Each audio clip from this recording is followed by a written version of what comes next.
अगर आप slip disc की प्रॉब्लम से परेशान है और कंफ्यूज है कि कौन से स्टेज में आपको कौन सी एक्सरसाइजेस करनी है, स्लिप डिस्क के स्टेजेस कौन से हैं, एक्यूट कंडीशन में क्या करना है, एक्यूट कंडीशन क्या होती है, क्रोनिक कंडीशन क्या है और उसमें कौन सी एक्सरसाइजेस करनी है, तो आज के वीडियो में मैं आपके सारे डाउट्स क्लियर करने वाली हूँ। Hello everyone, my name is doctor Vishwasha and I am physiotherapist. तो अगर आप मेरे चैनल पे नए हैं तो प्लीज उसे जरूर सब्सक्राइब करें। वीडियो अच्छा और इंफॉर्मेटिव लगे तो प्लीज उसे जरूर लाइक करें। So without wasting any more time, let's get started. सबसे पहले सबका ये डाउट होता है कि स्लिप डिस्क की प्रॉब्लम कौन सी एज ग्रुप में देखने मिलती है। तो अगर देखा जाए तो 20 to 50 इयर्स के जो जनरेशन है उसमें ये प्रॉब्लम ज़्यादा देखने मिलती है। और अगर हम रिकवरी टाइम की बात करें तो 4 to 6 वीक्स हो जाता है स्लिप डिस्क की प्रॉब्लम से रिकवर होने के लिए। ये एक्चुअली डिपेंड करता है कि आपका स्टेज कौन सा है, एक्यूट स्टेज है, क्रोनिक स्टेज है, उसके ऊपर हम डिसाइड कर सकते हैं कि कितने वीक्स लगेंगे। बट हाँ, इन जनरल 4 to 6 वीक्स लगते हैं उसको रिकवर होने में। तो अब हम बात करेंगे स्लिप डिस्क के स्टेजेस। जैसे कि अगर आपको रीसेंट स्लिप डिस्क हुआ है तो उसके मेन 4 स्टेजेस हो सकते हैं, यानी कि आपका जो प्रॉब्लम है, जो डिस्क आपकी बाहर आई हुई है वो कितनी बार आई हुई है उसको हम कैटेगरी में डिवाइड करते हैं। तो उसके हैं 4 स्टेजेस। तो जो सबसे पहला स्टेज है वो है डिस्क प्रोट्रूशन। ये मेनली डीजेनरेटिव चेंजेस की वजह से हो सकता है, यानी कि जिनकी एज 45 प्लस है तो उनमें ये कॉमनली देखने मिलता है। ये इतना सिवियर नहीं है, इसमें सिर्फ डिस्क थोड़ी सूजन होती है डिस्क में और वो थोड़ी हल्की बाहर आई हुई होती है। और जो नेक्स्ट स्टेज है वो है डिस्क प्रोट्रूशन, यानी कि जो डिस्क का जो पोर्शन है, जो बीच में जो न्यूक्लियस होता है वो बाहर आया हुआ है थोड़ा, और उसके सराउंडिंग जो एन्युलर फाइब्रोसिस होता है, जो मैंने प्रीवियस वीडियो में आपके साथ डिटेल में शेयर किया था, तो वो न्यूक्लियस के साथ साथ एन्युलर फाइब्रोसिस में भी अफेक्शन होता है और वो दोनों पोर्शन थोड़ा ऐसे आगे की ओर बाहर आते हैं, उसे हम डिस्क प्रोट्रूशन बोलते हैं। और जो नेक्स्ट स्टेज है वो है एक्सट्रूशन। तो इसमें क्या है, एन्युलर फाइब्रोसिस का जो पोर्शन है वो थोड़ा कट होता है और वो जहाँ से कट हुआ है वहाँ से आपकी डिस्क थोड़ी बाहर आई होती है, उसे हम बोलते हैं एक्सट्रूशन। और जो लास्ट स्टेज है वो है सीक्वेस्ट्रम। ये जो स्टेजेस है बहुत ज़्यादा कॉम्प्लिकेटेड है, बट हाँ, हमें इसमें डिटेल में जाने की बहुत ज़्यादा ज़रूरत नहीं है। तो जो लास्ट स्टेज है उसमें क्या होता है, एन्युलर फाइब्रोसिस जो हमारी डिस्क को बाहर से प्रोटेक्ट करते हैं, जो शील्ड होते हैं, उसमें तो टेयर होता ही है और जो डिस्क का जो न्यूक्लियस होता है वो बाहर आ जाता है और वो बाहर आके कट होके नीचे तक जाता है। तो ये था स्टेजेस ऑफ प्रोलैप्स्ड डिस्क। तो हमने लास्ट वीडियो में बात की थी कि स्लिप डिस्क अगर आपको रीसेंट हुई है तो आपको उसमें कौन सी एक्सरसाइज करनी है। तो रीसेंट प्रॉब्लम में हमने क्या किया था, सिर्फ और सिर्फ एक्सटेंशन एक्सरसाइज की है। तो अब हम बात करेंगे कैनाल स्टेनोसिस के बारे में, यानी कि आपको स्लिप डिस्क की प्रॉब्लम सालों से है। तो उसमें क्या होता है, हमारी डिस्क बाहर नहीं आई होती है, वो वहाँ पे सूख गई होती है और उसकी वजह से जो हमारी स्पाइनल कैनाल है वो उसकी जो स्पेस है वो थोड़ी कम होती है, जिसे हम स्टेनोसिस कहते हैं, या फिर आप उसे नैरोइंग बोलो। तो आज के वीडियो में हम कैनाल स्टेनोसिस के लिए एक्सरसाइजेस देखेंगे कि अगर आपको क्रॉनिक प्रॉब्लम है, आपकी डिस्क बाहर नहीं आई हुई है पर हाँ अंदर थोड़ी सूख गई है, अगर आपके पास MRI रिपोर्ट होगा तो उसमें भी क्लियर मेंशन होगा कैनाल स्टेनोसिस या तो फोरामिनल स्टेनोसिस या तो फिर नैरोइंग ऑफ कैनाल। अगर ऐसे मेंशन किए हुए हैं वर्ड्स तो आपको उसके लिए जो भी एक्सरसाइजेस करनी है वो मैं आज के वीडियो में आपके साथ शेयर करूंगी। और मेरे नेक्स्ट वीडियो में हम देखेंगे नर्व कंप्रेशन के बारे में। जनरली क्या है, स्लिप डिस्क की वजह से जो डिस्क बाहर आती है वो सीधा इतनी ज़्यादा बाहर आई होती है कि वो हमारी जो भी नर्व्स वहाँ से पास होती है उसको इम्पिंच करता है और उसके ऊपर प्रेशर कॉज करता है। तो उसकी वजह से पेशेंट को क्या होता है, जब चलते हैं या तो फिर जब वो खड़े होते हैं तो उनको पैरों में झंझनाहट होती है। तो हम नेक्स्ट वीडियो में डिटेल में सब कुछ देखेंगे और उसकी एक्सरसाइजेस देखेंगे।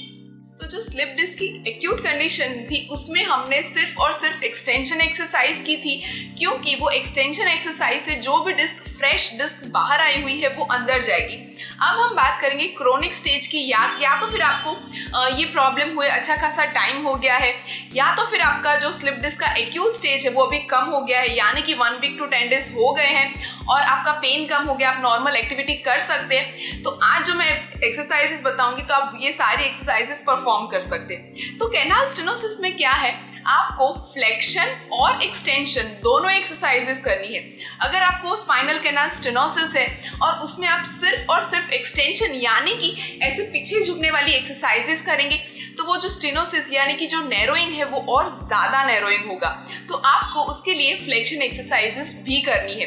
तो उसके लिए जो सबसे पहली एक्सरसाइज है वो वही है, हमने जो बैक एक्सटेंड किया था तो आपको बस कोबरा पोज में बैक एक्सटेंड करना है और वो एक्सरसाइज आपको 5 टाइम्स के लिए करनी है और उसके तुरंत बाद आपको नी टू चेस्ट एक्सरसाइज करनी है।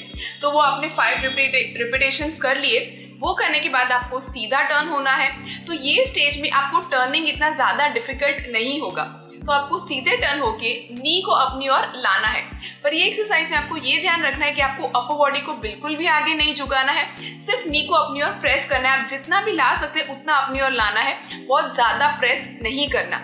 तो ये एक्सरसाइज आप 5 टाइम्स कर सकते हैं। तो एक्सटेंशन एंड फ्लेक्शन दोनों एक्सरसाइज को कंबाइन करके हमारी जो फर्स्ट एक्सरसाइज है वो बनी। तो सेकेंड एक्सरसाइज है वो अगेन हमारे कोर मसल्स की स्ट्रेंथ बढ़ाने के लिए है। तो ये भी हमने प्रीवियस वीडियो में देखा था और वो है ब्रिजिंग एक्सरसाइज। ये एक्सरसाइज में आपको सीधे लेट के दोनों लेग्स को फोल्ड करना है और अपनी पेल्विस को ऊपर की ओर लिफ्ट करना है। ये एक्सरसाइज भी बहुत ज़्यादा इंपॉर्टेंट है। अगर आपको कोर मसल्स की स्ट्रेंथ बढ़ानी है, अगर आपकी कोर मसल्स की स्ट्रेंथ अच्छी होगी तो उससे क्या होगा, आपकी जो बैक पेन की प्रॉब्लम है आप उसे अवॉइड कर सकते हो और अगर आपको ऑलरेडी है तो उसको क्योर करने में भी ये एक्सरसाइज बहुत ज़्यादा यूजफुल होगी आपके लिए। तो उसके बाद आती है पायरिफॉर्मिस स्ट्रेच।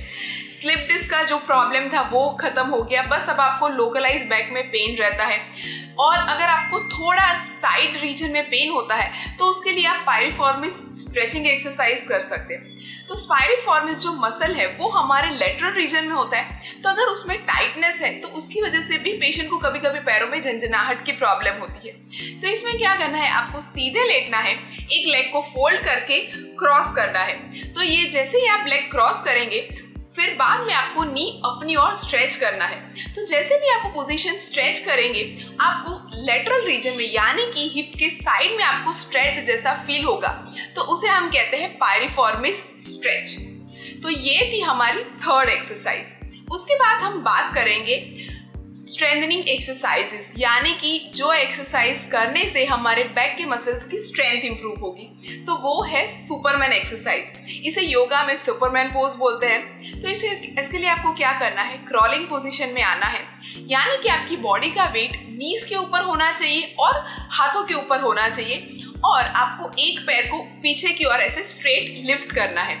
जैसे ही आपने लेग लिफ्ट किया उसके बाद आप एक ऑपोजिट हैंड भी ऊपर लिफ्ट कर सकते हैं और अगर हो सके तो आप ये पोजीशन होल्ड करें। तो अगेन ये एक्सरसाइज एक स्ट्रेंथनिंग एक्सरसाइज है, हमारे कोर मसल्स की भी स्ट्रेंथ इंप्रूव करने में बहुत ज़्यादा यूजफुल है। तो ये एक्सरसाइज आप 5 टाइम्स ईच कर सकते हैं। पर अगर आपको करने में थोड़ा दिक्कत हो रही है या तो फिर थोड़ी प्रॉब्लम है तो आप किसी की हेल्प लेके थोड़ा सपोर्ट से भी कर सकते हैं। पर हाँ, अगर कोई भी एक्सरसाइज में आपके सिम्टम्स इंक्रीज हो रहे हैं तो आपको वो एक्सरसाइज वहीं पे ही स्टॉप कर देनी है।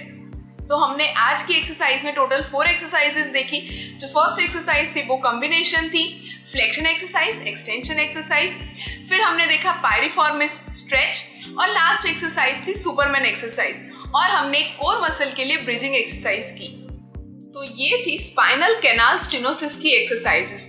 मैं एक और बार रिपीट कर रही हूँ कि अगर आपको कैनाल स्टेनोसिस का प्रॉब्लम है तो आपको सिर्फ और सिर्फ एक्सटेंशन एक्सरसाइजेस नहीं करनी है, आप साथ में फ्लेक्शन एक्सरसाइजेस कर सकते हैं जो मैंने आज की वीडियो में आपके साथ शेयर कर दिया।